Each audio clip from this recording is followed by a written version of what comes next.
Chers amis, Shalom Uvracha, en ce jour difficile, Yud Zayin Be Tammuz. Nous sommes jour du jeûne aujourd'hui et nous allons, Bezrat Hashem, développer un sujet intéressant sur la valeur de la Teshuvah, du retour vers Akadosh Baruch Hu, Bezrat Hashem, à savoir, dans cette paracha de Pinchas, la valeur des mots, la valeur des choses et leurs conséquences. Je suis racheté par notre ami Yohan Sabah, Shem Varech Oto pour la Géoula, Shelema, et très vite, pour tout le peuple d'Israël. Donc il pense à tous les malades, à nos otages, à nos chayalim, à Kolam Israël. Daraba Yohan Sabah d'avoir acheté ce shiur chez nous. Et on commence sans plus tarder en souhaitant une grande réfouach shlema aussi à Idan Gej, à Jej, pardon. Be'etzem, j'ai toujours un problème avec les prénoms, moi, c'est El Malasot. Une grande fois shlema pour ma mère, Bezrat Hashem, Sarah Tal Bat Efrat Miriam, Michel, Malka Bat Mesauda Nakash, Sarah Bat Hana Salfati, Chantal Miriam, Bat Yasmin, et aussi son mari, Bernard Ben Rachel, Eliane Bat Elisa Zana, à qui aussi on souhaite une grande réfouach shlema, et l'élève Elfav Danim Nushmat Kol Mete Israël ou Bichlalam, Shoshana Bat Mesauda, Avram Ben Fibi, Vechen Kuka Bat Esther, aujourd'hui, un moment de Kamos et de Chai Gandus. Shakadosh Baruch Hu, Bezrat Hashem Yalet Nishmatam, Kezor Arakia. Et bien sûr, un bon accouchement pour ceux qui doivent accoucher, Tzomka Kulchem, de bonnes nouvelles, Bezrat Hashem Yeshua Venechamot. Nous sommes le mardi 23, je crois, c'est ça? Décidément, moi et les dates, moi et les noms. Oui, 23 juillet. Pinchas ben Eleazar ben Aaron HaKohen, Eshiv et Chamati me'al bnei Israël bekano et kinati betocham. Donc la Torah nous dit que Dieu dit à Moshe en ces termes, Pinchas, fils de Eleazar, lui-même fils de Aaron le Kohen, Eshiv et Chamati me'al bnei Israël. Il a ramené ma colère du monde d'en bas vers le monde d'en haut. Ce qui est très curieux, c'est pourquoi est-ce que la Torah a-t-elle besoin de nous dire qui était le grand-père de Pinchas. Et regardez bien ce qu'on va retenir de cette étude merveilleuse qui parle à chacun de nous dans notre génération. Rashi intervient et dit, hey, pourquoi tu ramènes qu'il est aussi le fils de Aaron? Rashi nous dit, les filles Shayu Ashvatim Vazimoto, comme les tribus se moquaient de Pinchas. Ur item et puti, zesh et pitem avi imo agalim lavodat elilim. Et pourquoi? Parce que la femme de Éléazar venait de la descendance de Yitro. Oufren, étant donné qu'il y a ici un lien qui est relié à cela, Varag Nessi Shevet mi-Israël, et Fichar, Ba'akatou ve'chaso achar Aaron. Eh bien, étant donné que Éléazar venait aussi d'une descendance de celle de Yitro, eh bien, ils ont dit, hey, celui-là, il vient d'un ancien prêtre d'idolâtrie, et maintenant il ose tuer un juif de chez nous. Vient la Torah nous dit, hey, d'accord, mais Éléazar, n'oublie pas, Pinchas, c'est pas que le fils de Éléazar, c'est aussi le fils de Aaron.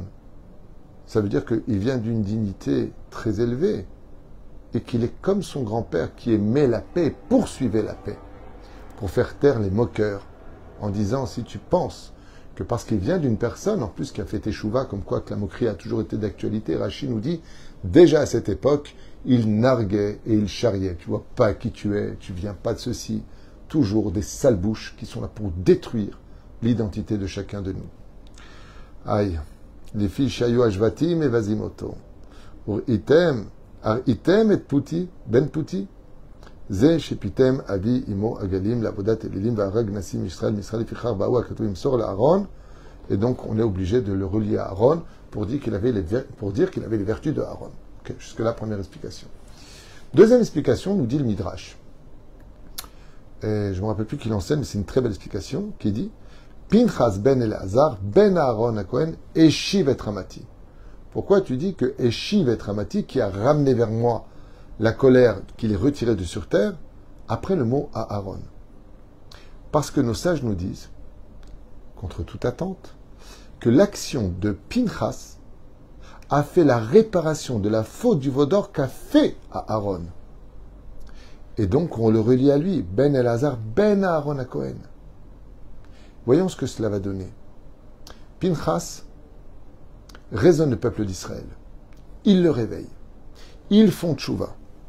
Tout le monde est dans un état, on peut dire plus ou moins, de remise en question. Il hérite de la Keuna. Maintenant, avant, celui qui était Cohen, c'était Aaron, la descendance d'Aaron. Ensuite, après Aaron, ça a été Éléazar. Maintenant que Éléazar a eu son fils, Pinchas, Dieu lui promet que la Keuna passera par lui. Il lui offre en plus de ça la paix, le shalom, dans ce monde et dans l'autre. Au début, à la fin, comme on l'a dit dans le shiur de ce matin, Pinchas, c'est Eliaou. Tout comme tu as apporté la paix, tu seras le messager de la paix à la fin des temps. Lève avot al banim, la banim al avotam.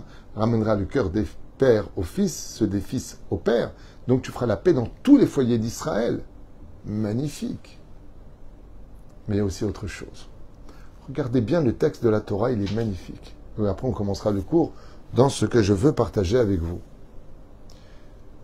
La reine est morte in beriti shalom. Donc la Torah nous dit que dès maintenant, il prend son salaire.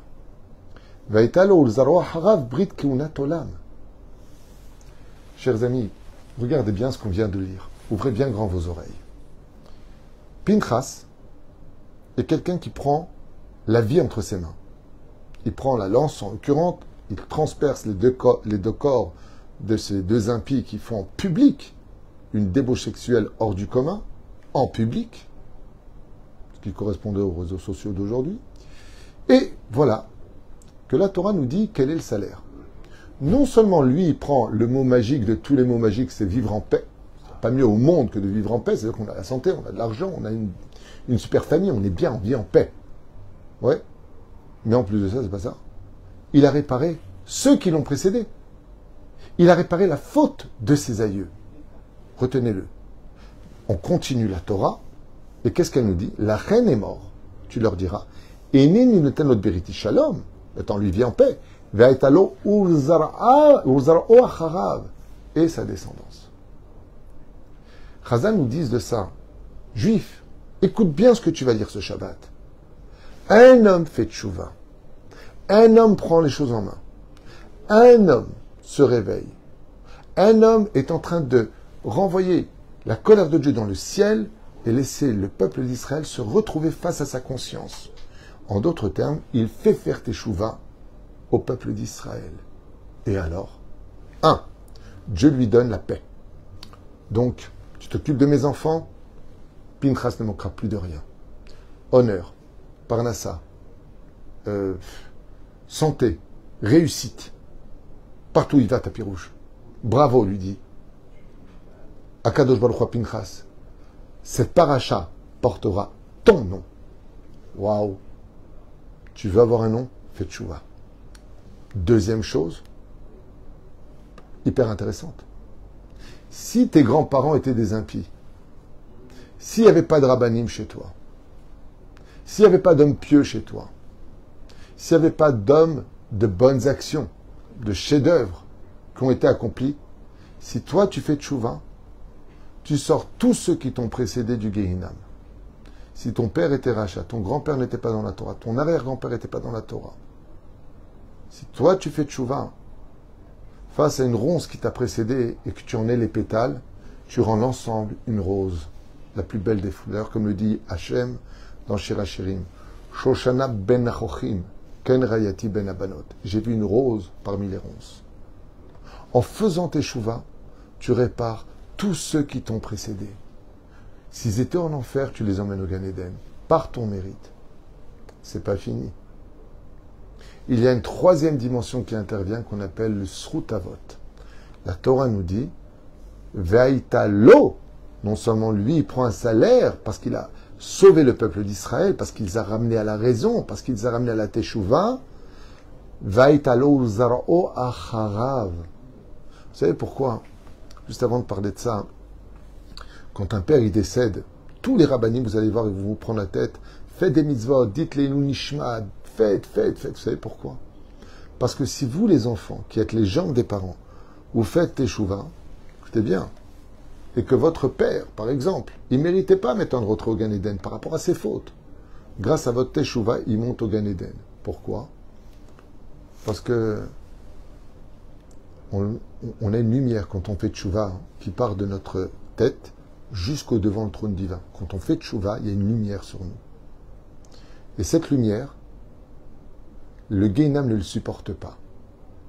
Et étant donné qu'on n'a pas le droit d'avoir d'ingratitude, et que notre père est le père biologique, même s'il ne nous a pas élevés dans la Torah, que nous on a fait tchouva, notre lumière est un ascenseur qui l'emmène dans le monde futur.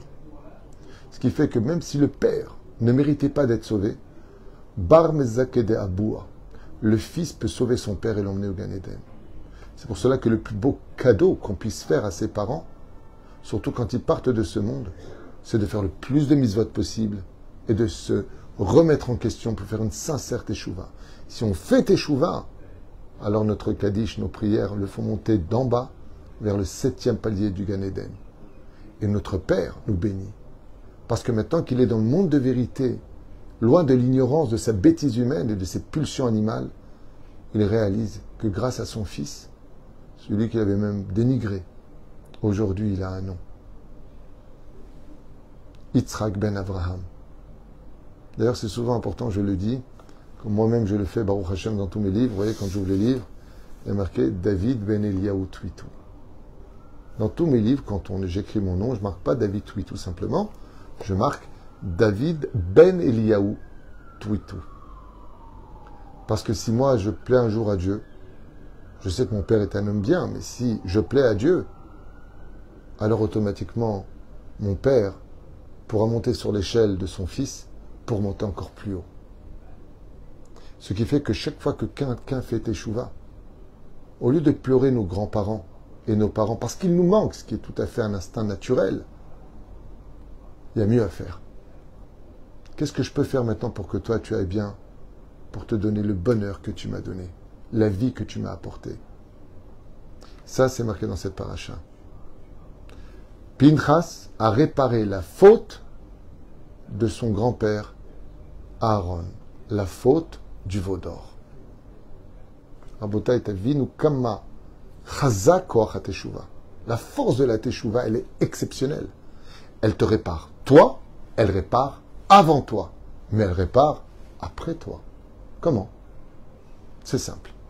Si 3 générations tiennent leur teshuva en laisse, parfaitement tenue, les enfants qui viendront après, ils resteront dans la Torah, c'est une promesse de Dieu. Sheneemar, Chut Ameshulash, Lobim Hera Inatek. Quand il y a 3 générations, le reste c'est un cadeau de Dieu. Mais même quand il y a une seule personne.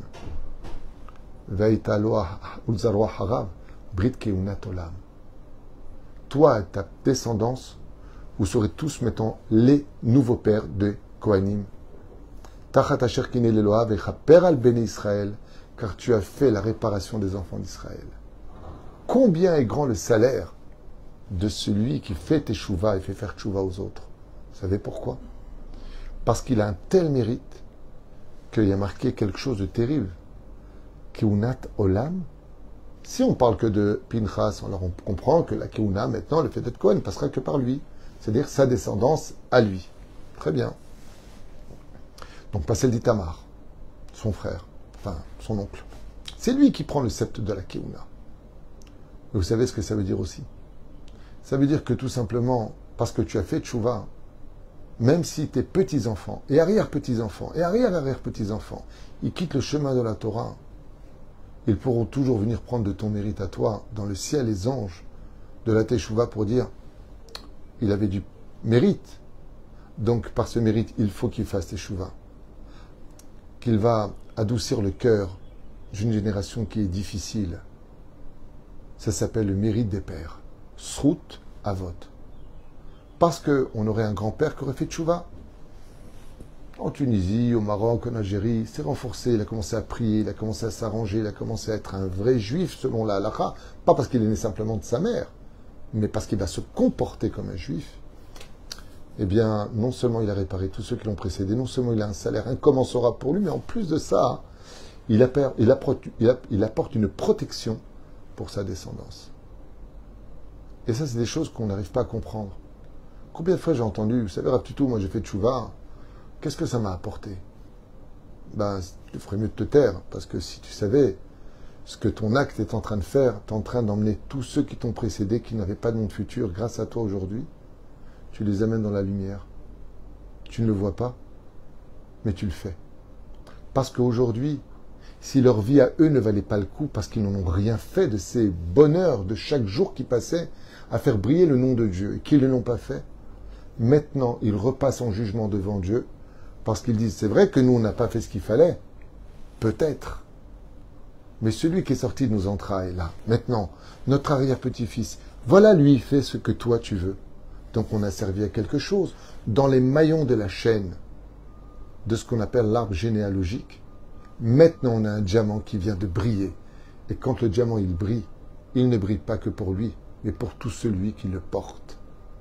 Et ainsi donc, grâce au fait d'avoir une seule personne qui fait teshuva aujourd'hui, comme tous ces parents que je ne comprends pas. Alors tu touches embêté, mon fils maintenant il a fait teshuva, j'ai peur, on va plus se comprendre, il va plus venir à la maison. D'abord danse. Et fais tout ce qu'il faut à la maison pour le recevoir comme un roi. Parce que lui vit dans le Hémet. Danse devant le Créateur du monde. Merci Hachem d'avoir des petits-enfants qui vont au Beth, à Knesset. Vous savez, ici, il y a une famille qui s'appelle la famille Sayad. Le père, quand j'ai pris tous les enfants, je les ai mis au Talmud Torah. Ici à Jada Morachak, qui est un très bon Talmud Torah. Et je me rappelle le père, le grand-père, donc, il me va en me disant, mais il faut qu'ils apprennent un métier, je suis embêté. Vous savez, on veut bien être traditionnaliste, là, ils ont le chapeau, ils commencent à devenir très, très, très religieux. Et je lui ai dit, Monsieur Sayad, je vous promets qu'un jour, vous danserez en me remerciant d'avoir mis vos petits-enfants au Talmud Torah et d'avoir donné à votre merveilleux fils, qui est un ami, Adam Ayakar, à étudier toujours Chavruta ici au Kollel. Un jour, vous me remerciez. Vous me remercierez. Moi, je parlais après la mort. Non. Avant de mourir, dans la faiblesse de sa maladie, il est venu me voir et il m'a dit, au fait, je n'ai pas besoin de mourir pour vous le dire. Merci. Merci. Quand je vois le respect que me donnent mes petits-enfants, quand je vois avec quelle minutie mon fils me respecte, il est proche de moi grâce à la Torah. Je n'ai pas besoin d'aller là-haut pour voir ce que je n'avais pas vu. Je le vis déjà dans mon bonheur sur terre. Kamasrout, combien il faut verser des larmes tous les jours. Moi-même, je vous le dis.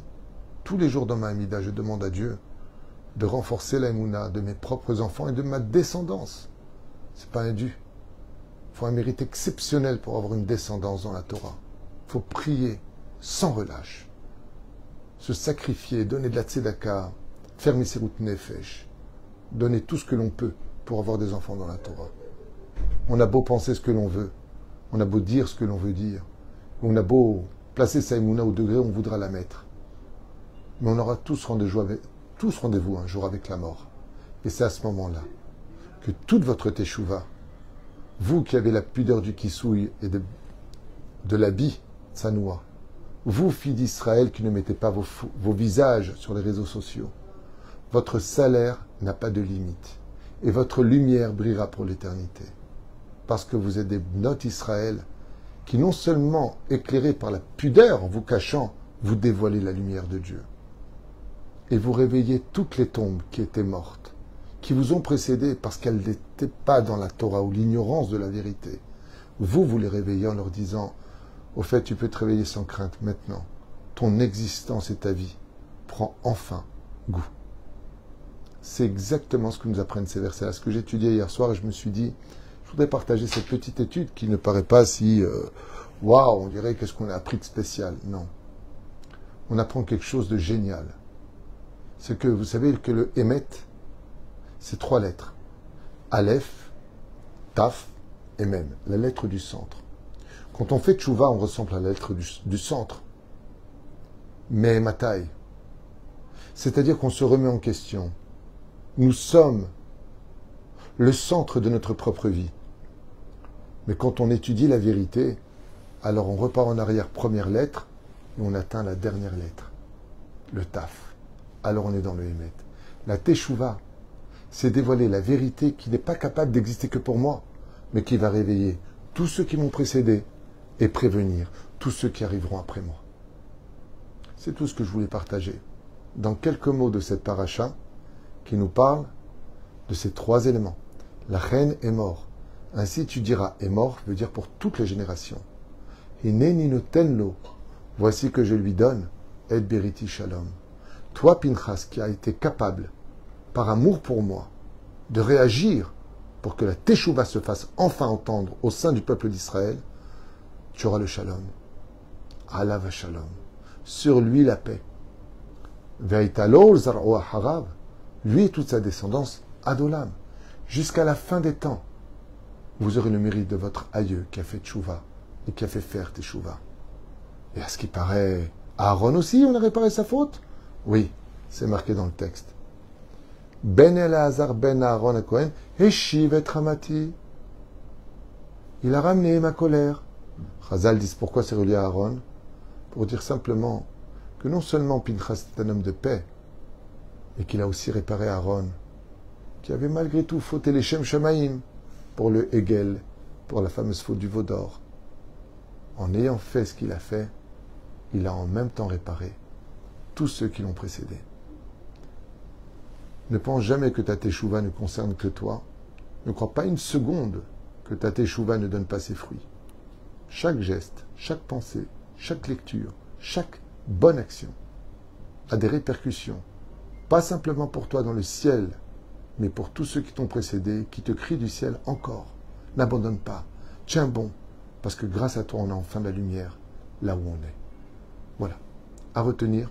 Et sachez, chers amis, qu'il n'y a rien de métaphorique. C'est la pure vérité, je vous l'affirme. En lanu ke Torat Hashem, zet Torat Amitit. Ces livres-là que nous avons dans nos mains, Zé Haemet. C'est la seule chose qu'on prendra dans le monde de vérité. Alors pourquoi attendre? Il est préférable de la vivre dès maintenant, cette vérité. Kol tuv v'litraot.